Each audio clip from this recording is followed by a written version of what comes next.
And as we always do, time for the front page. This is a news digest of things that happened since yesterday's broadcast and while we were asleep. Again, the Hamas-Israeli war leads the news.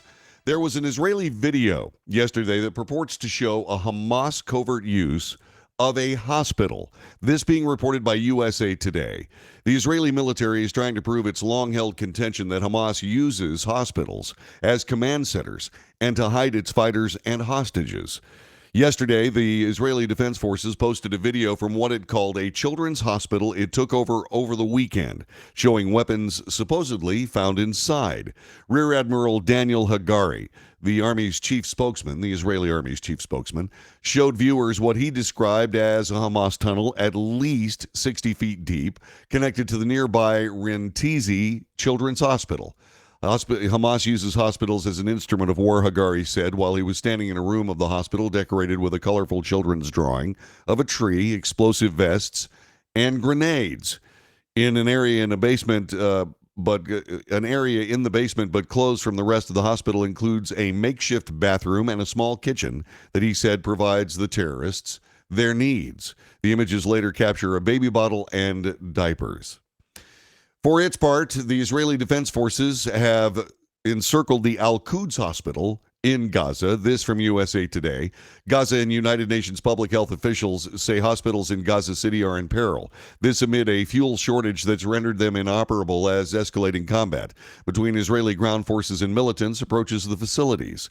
President Joe Biden told reporters yesterday the hospitals must be protected, that he expressed a desire for less intrusive action impacting them from the Israeli military and its battle against Hamas.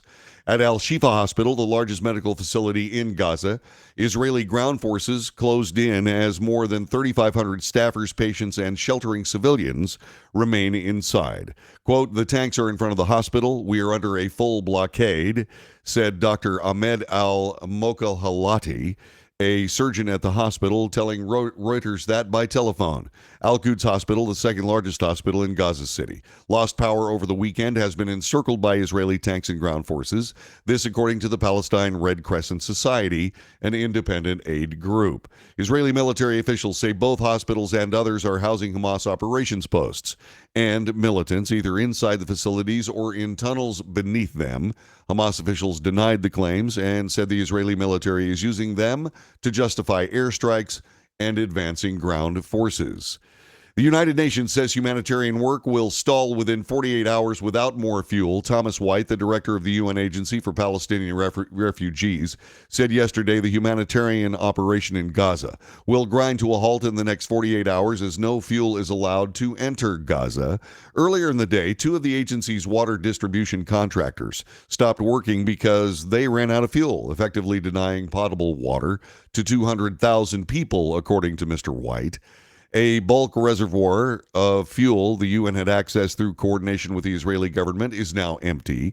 While dozens of trucks carrying humanitarian aid have entered Gaza through the Rafah crossing over the last few weeks, Israel has not allowed fuel to come into the territory, saying Hamas would likely appropriate it for its own use. There are conflicting claims regarding this fuel, this being reported by USA Today. On Sunday, Israeli military officials and troops hand-delivered 300 liters of fuel to Al-Shifa Hospital for urgent medical purposes, and that Hamas forbade the hospital from accepting that fuel. Gaza Health Ministry spokesperson Asraf Al-Qidra told Al Jazeera the Israeli military had delivered 200, not 300 liters of fuel. These 200 liters give less than an hour to run the generator, he said. This is a mockery toward the patients and the children. The Israeli military also said it provided an escape route for civilians to leave the hospital, which they say is the location of a significant Hamas operations post. Dr. Marwan Abu Sada, the head of surgery at the hospital, told Al Jazeera, quote, "No one can get out, no one can come in.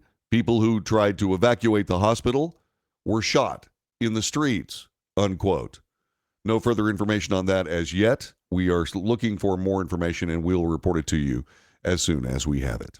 Israel has announced the reopening of evacuation routes in Rafah. This also from USA Today. The Israeli military announced yesterday the reopening of evacuation corridors for civilians to flee northern Gaza, along with a, quote, tactical pause of military operation, unquote, in Rafah, a city in southern Gaza, between 10 a.m. and 2 p.m. local time. The evacuation routes will be open from 9 a.m. until 4 p.m., this according to the Israeli military. The UN estimates over 100,000 civilians have fled northern Gaza using the evacuation routes. Last week, Israel announced its commitment to daily 4-hour pauses in areas throughout Gaza to broaden the flow of humanitarian aid. A Michigan man has pled guilty to a mass shooting plot involving Jews. A 19-year-old Michigan man arrested for sending Instagram messages about planning a mass shooting targeting Jewish people pled guilty to a federal charge, according to officials yesterday. The FBI arrested Sean Piatila in June after discovering Instagram messages he sent detailing plans of violence with specific references to the Jewish community, including anti-Semitic slurs, references to other mass shooters, and plans to record acts of violence to post online. Authorities said he was focusing his plan on an East Lansing synagogue. This, according to officials, the congregation Sherei Zedek, that is Shadei Rizek. Also, by the way, thank God we were in a situation where we prevented a possible atrocity rather than being in a situation to respond to one, said U.S. Attorney Mark Totten at a news briefing on Monday.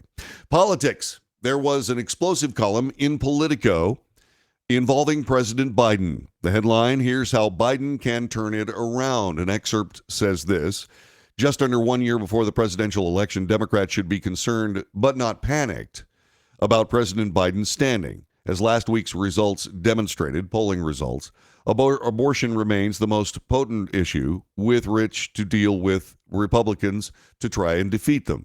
For Biden to win re-election, however, he must make changes.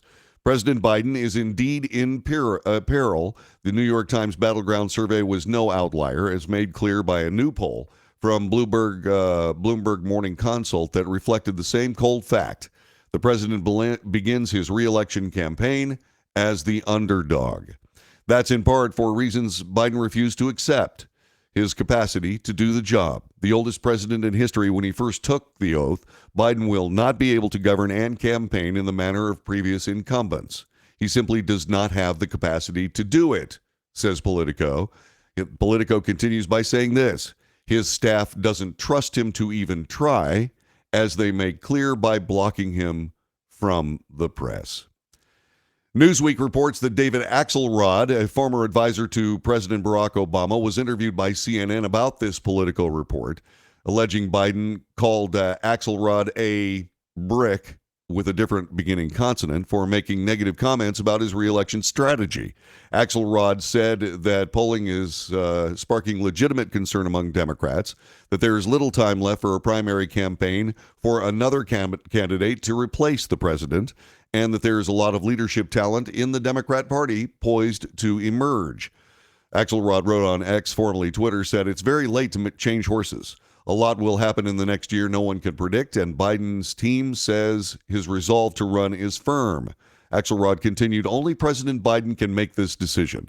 If he continues to run, he will be the nominee of the Democrat Party. What he needs to decide is whether that is wise, whether it's in his best interest or the country's best interest." As for President Trump, a special counsel's office is arguing now that it does not want to see live TV during the January 6th trial involving the former president of the United States. This from CNN. The special counsel's office is pushing back against Donald Trump using his Washington, D.C. federal criminal trial as a spectacle after Trump's lawyers told the court this weekend that Trump would support cameras in the courtroom. Trump's bid to open his D.C. federal criminal trial to cameras is a transparent effort to demand special treatment, try his case in the courtroom of public opinion, and turn this trial into a media event, prosecutors wrote in a new court filing that was filed yesterday. They also told the court that broadcasting the trial would create a spectacle that may invite witness intimidation. Several national media outlets, including CNN, have asked federal judges overseeing Trump's 2020 election subversion criminal case to consider allowing the proceedings to be aired. Federal courts unilaterally bar television cameras, but the press has argued for more transparency to the criminal proceedings given the historic nature of President Trump's case. The budget is still in the news as there is a government shutdown, impending government shutdown in the near future. Speaker Mike Johnson's plan will garner Democrat support, but will also garner conservative Republican blowback. This from USA Today. House Speaker Mike Johnson's proposal to fund the government is facing serious pushback from a handful of ultra-conservative lawmakers. This sets up another showdown within the House Republican Conference ahead of a potential government shutdown on Friday.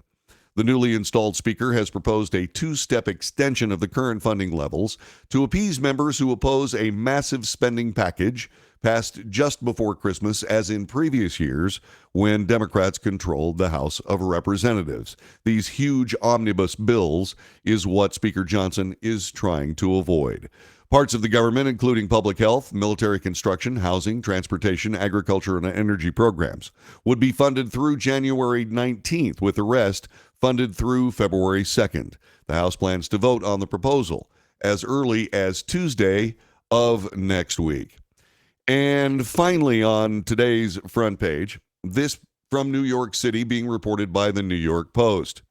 A petition has been signed by almost 20,000 bashing the non-binary and transgender extravaganza planned for the Macy's Thanksgiving Day Parade. Nearly 20,000 people have signed a petition condemning next week's Macy's Thanksgiving Day Parade as non-binary and a transgender extravaganza over the inclusion of two gender non-conforming performers in the lineup. The petition by 1 Million Moms, a conservative advocacy group created by the American Family Association, claims the annual kickoff to the holiday season will expose, quote, the liberal LGBTQ agenda, unquote, to tens of millions of viewers that tune into the broadcast every year. The petition calls out non-binary singer Justin David Sullivan, who goes by pronouns he, she, they, and recently landed a breakout role on Broadway's as May in Juliet, which will be showcased during the 3-hour parade. In the musician's plotline, May is a non-binary supporting actor who's a close friend of Juliet's and engaged to Prince Francois. We'll see what happens with the Macy's Thanksgiving Day Parade and report it here on the Wells Report. That is today's front page.